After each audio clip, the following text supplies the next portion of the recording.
সুপ্রিয় দর্শক, এই মুহূর্তের সবচেয়ে বড় খবর, তৃণমূলের পিসি ভাইপো এবং গুন্ডা বাহিনীকে দুর্মুষ করবার জন্য আগামী 5 বছরের জন্য বাংলার ডেপুটেশনে থাকছেন ইউপির এনকাউন্টার স্পেশালিস্ট অজয় পাল শর্মা।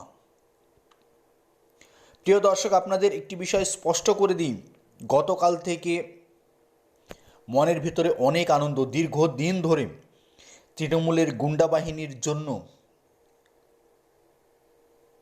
শাসক বিরোধী অর্থাৎ তৃণমূল বিরোধী ভিডিও আপলোড দিতে গিয়ে বারবার আমার পরিবারকে হেনস্থা হতে হয়েছে, আমাকে হেনস্থা হতে হয়েছে, কিন্তু কাল থেকে মনের আনন্দ অনেকটা ফিরে পেয়েছি। দর্শক বন্ধুরা, আপনাদের কাছে অনুরোধ করব, আমার চ্যানেলের সঙ্গে থাকবেন, ভিডিওটি বেশি বেশি শেয়ার করবেন এবং লাইক ও সাবস্ক্রাইব করবেন, যাতে এই তৃণমূল গুন্ডা বাহিনীর সমস্ত দুর্নীতি তুলে ধরতে পারি এবং বাংলায় যে বিজেপির সংস্কৃতিতে নতুন দল গঠন হলো, নতুন সরকার গঠন হলো, যারা বাংলার সাধারণ মানুষের কথা বলবে, বাংলার বেকার যুবক যুবতীদের কথা বলবে, তাদের নিত্য আপডেট আপনাদের সামনে তুলে ধরতে পারি।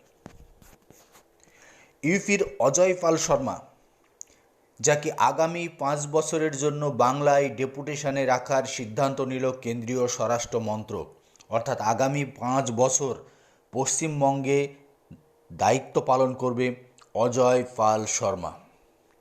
এই অজয় পাল শর্মার নেতৃত্বেই দক্ষিণ 24 পরগনায় অভিষেকের দুর্গ ভেদ করতে পেরেছে বিজেপি।